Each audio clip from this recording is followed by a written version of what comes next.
Ladies and gentlemen, a CNN host issues a scathing, humiliating public condemnation of the Democrats, blaming them and their pettiness for the government shutdown. CNN also calls out Chuck Schumer for shutting down the government because if he doesn't, AOC will take his job. And he's only doing this because he has to show the radical Democrats in New York that he's willing to fight Donald Trump. As always, like the video and subscribe to the channel. We are on the road to 500,000, guys. And make sure you guys watch the video till the end because I have an insane bonus clip out of Portland where people organized a naked bike ride to protest ICE being in their city. But let's listen to this CNN host destroy the Democrats for being a bunch of political terrorists. I'm an independent contractor with both CNN and SiriusXM. This is how and where I get my health insurance.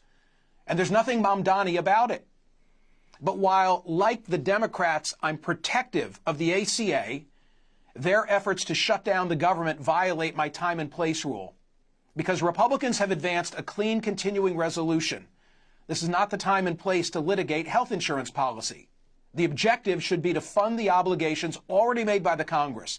And if the result is catastrophic insurance losses and premium hikes for consumers, the solution should come in next year's midterm election. What he said exposes the Democrats' pettiness and unreasonability. They are violating and disregarding the entire democratic process that keeps our republic together, where the people get to vote for their representatives and their representatives pass legislation on behalf of the people. And instead of respecting that process and the will of the people, the Democrats have decided they're going to shut down the government until they can get $1.5 trillion for health care for illegal aliens. Instead of making the case to the American people why they should vote for Democrats to be in the majority and repeal the big beautiful bill, they are opting to disrupt and destroy the lives of millions of federal employees, many of which who are probably Democrat voters, until their ransom is agreed to. But the host does not stop there. He continues and calls the Democrats childish. Maybe you've heard the saying, the past is a foreign country.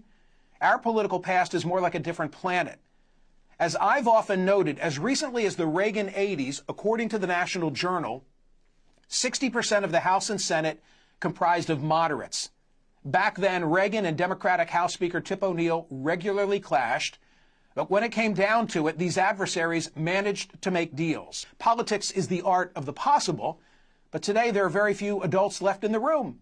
Because a kid might take his ball and go home, but adults are supposed to understand you can't get everything you want. The point of negotiation is not to utterly destroy the other side, but to reach an agreement you can live with, even though you feel you gave up something. And that's what's missing in Washington today. That's what Washington is supposed to do when operating properly. And that's the whole point. The Democrats are being completely unreasonable. The Democrats aren't shutting down the government to benefit U.S. citizens. They're shutting down the government until they get free transgender surgeries and free health care for illegal aliens. Two things they know Donald Trump is not going to agree to. They keep claiming it's about extending Obamacare subsidies, which is a whole different problem, if I might add. But the Republican bill simply continues status quo spending for 7 weeks while they negotiate the Obamacare subsidies. The Democrats look like petulant, entitled children throwing a temper tantrum, but in their own heads, they see themselves as these courageous, brave freedom fighters. They are delusional at best and criminally insane at worst. They cannot come to grips with the fact that their era of woke bullshit is over. The people overwhelmingly voted for Donald Trump specifically to eradicate this nonsense. But the next thing the host says is the ultimate smackdown on the Democrats. The electorate is pretty much the same as it was 50 years ago, but the two parties have become more ideologically uniform and further apart, fueled by the partisan media. Here are some milestones that I think illustrate what I'm describing. Go back to 1964. Southern Democrats, the Democrats, filibustered the Civil Rights Act for 57 days. 27 Republican senators joined the Northern Democrats to break it. Indeed, Republicans supported the Civil Rights Act, Republicans, in higher percentages than the Democrats.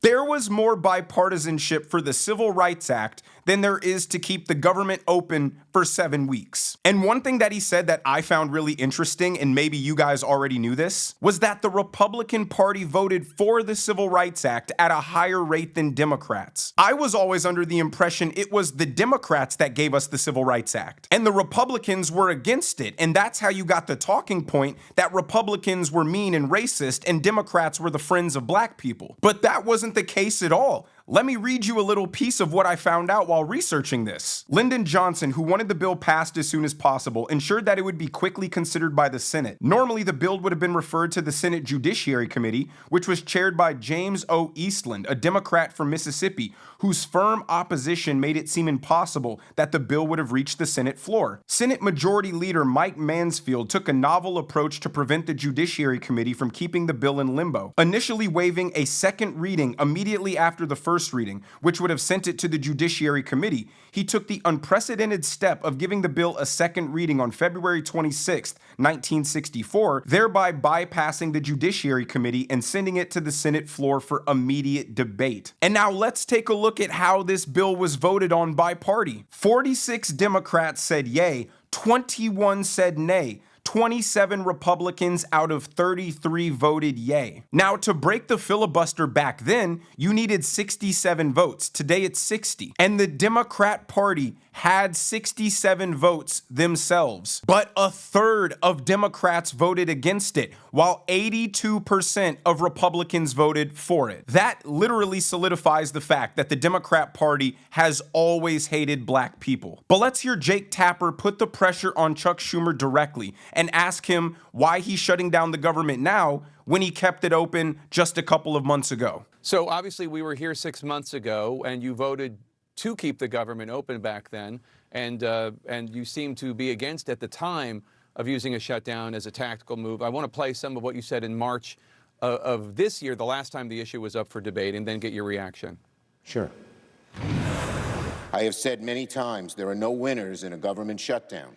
As bad as passing the CR is, as I said, allowing Donald Trump to take even much more power via a government shutdown is a far worse option. Therefore, I will vote to keep the government open. Now, obviously, back then there was a shorter timeline at hand, but isn't the outcome the same? I mean, President Trump is threatening a host of federal firings. He's already frozen billions in funding to New York, your state, and other blue states. Yeah, well, look, there's a lot of difference between now and then. Back then, we wanted to see what they would do, and we've seen how horrible they are. The horrible health care cuts that they made were made in June in their so-called big, beautiful bill. Those pesky healthcare cuts to their beloved illegal aliens. They keep making the disingenuous claim that Donald Trump is kicking millions of people off Medicaid. Donald Trump is cutting food stamps. All they did was add work requirements that said to be eligible for Medicaid, you must at least work, volunteer, or go to school for 20 hours per week. And then for SNAP benefits, the only change was if your child is over the age of 7, you must also work 20 hours per week. You can no longer not work until they're 18. Because if they're 7 years old, they should be in school. If the Democrats are interpreting these very reasonable changes as cutting millions of people off the program, they're implying and admitting that millions of people were just sitting at home doing nothing, milking federal welfare benefits. And we can't afford to keep doing that. Sorry, we're $37 trillion in debt. But the first guy we saw in this video reveals the true reason why Chuck Schumer shut down the government.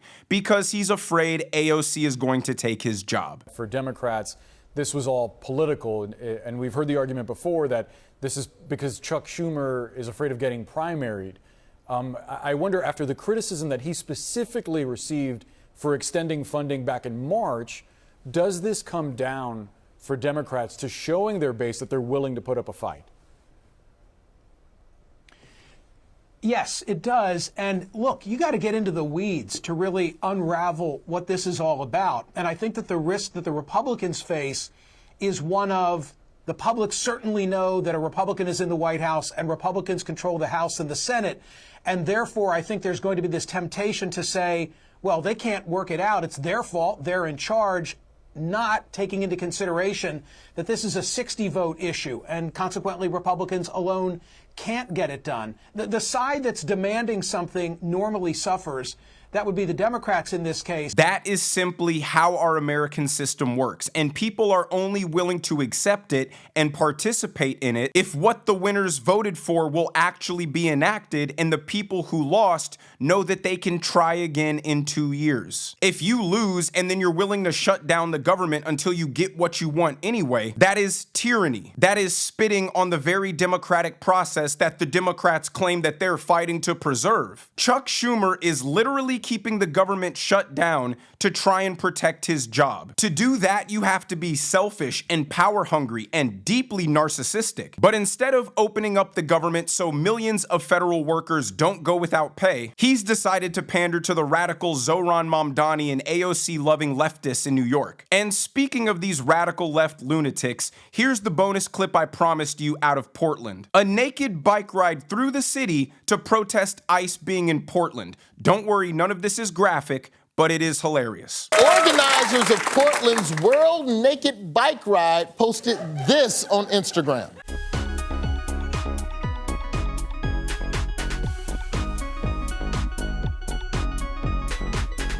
I really think the right way to protest is butt naked because you're slippery and they can't. You ever seen the police try to grab a naked person? They can't. I don't know how effective the naked bike ride will be once the National Guard arrives in Portland. The fact that a city allows this level of public indecency for grown adults to ride bicycles in public, ass crack out, genitals waving in the wind, is reason enough to send the National Guard in. But more than that, it just reiterates the pure insanity of the people on the left. No normal person thinks that behavior is acceptable. This isn't even a protest. It's just a way for a bunch of perverted adults to get their jollies off with each other. But yet this is the type of person that the Democrat Party has embraced, uplifted, prioritized. Not regular, everyday, hardworking, law-abiding, family-oriented Americans. But let me know what you guys think about that absolute absurdity down in the comment section below. If you enjoyed the video, make sure you hit the like button. Make sure you subscribe to the channel if you haven't already. Turn on those notification bells so you never miss a video. And I will see you guys on a bike ride in Portland.